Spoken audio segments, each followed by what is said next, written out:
What's up, guys? Frank, what's been I mean, you guys have had, I think, one game in 5 days here. You had practice, you had a little retreat when you were in the Bay Area, a couple days here. What's been I mean, maybe you don't know yet, but what do you see as like the overall benefit of kind of this spacing and still being able to be together as a group? Yeah, just to be able to manage their bodies is the first thing. Get them enough work to keep them in rhythm. We try to keep them in a every other day rhythm in terms of having a live practice yesterday. Obviously off Sunday, lighter today, and just more time on the court. Where we can just practice and hammer out some of these habits that we've been working on. Offensive organization, the defensive rotations, and everything that goes into winning basketball. Just an opportunity to touch the court has been beneficial. What's been your message? One game left before the break. If you start talking about what's coming after, Yeah, we want to try to build some momentum going into the post AllStar. You can't say second half, but the post AllStar break stretch run.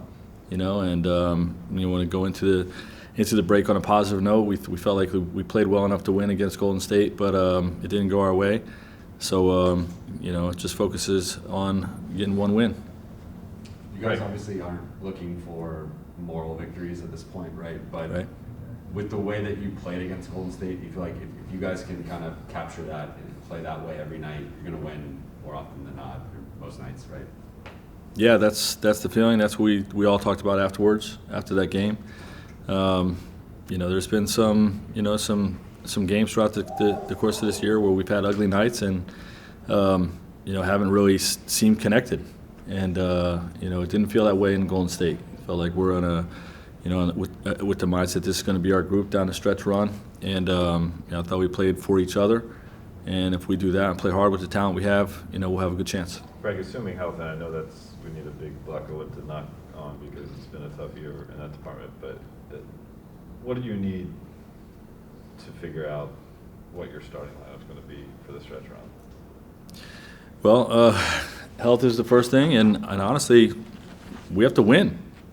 And we haven't won consistently. I don't know how many times we've won more than three in a row this year.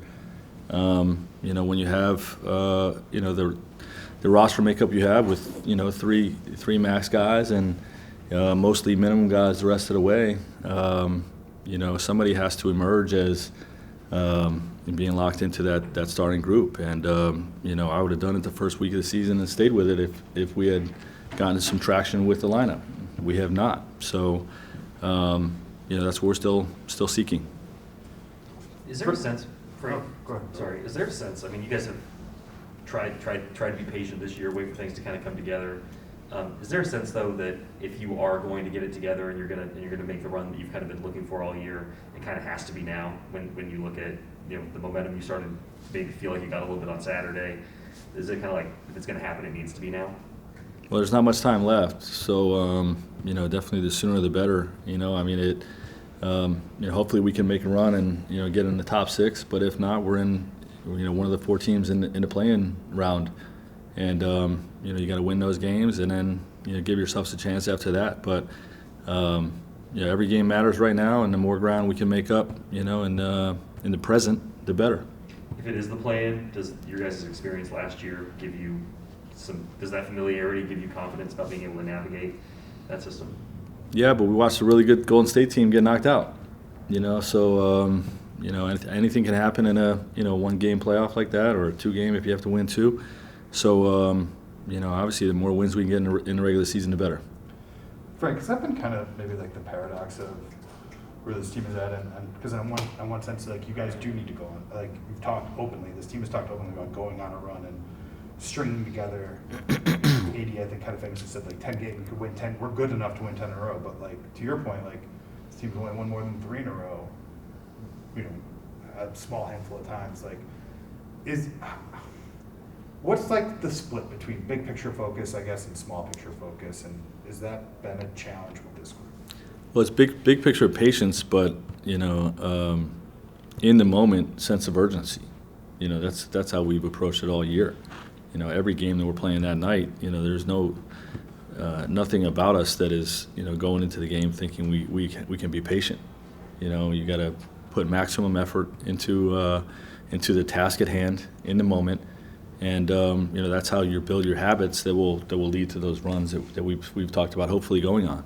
So you know, it's a mindset to stay in the moment, but you know, just keep the perspective of the big picture. Hank, what's the update on Camilo Anthony? Yeah, he did some work yesterday. He didn't play live yesterday, you know, but has had a pretty good workout, and then got up and down a little bit today. He'll be listed as questionable for tomorrow, based on how he feels from today's work. Any other questions in the room before we go to Zoom?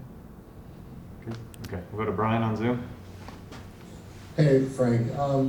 How do you view the break? I mean, obviously you have a team that's sort of struggled physically. I think, you know, probably could use a mental break too, but like you said, they also haven't been together to have the kind of connected play that you guys need going forward.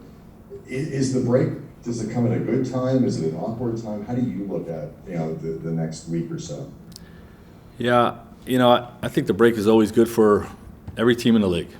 You know, unless you're on a 10-game win streak and you want to keep playing those games. But even then, you know, it's just a chance for guys to refresh, recharge the batteries.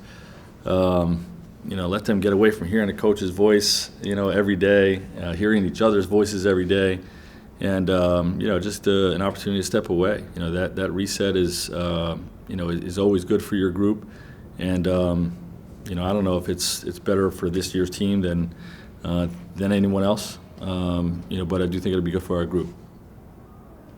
Finish up with Jordan. Hey, Coach. You guys had a strong showing the last time you guys played against Utah. You know, Donovan Mitchell went 6 for 18 in that game.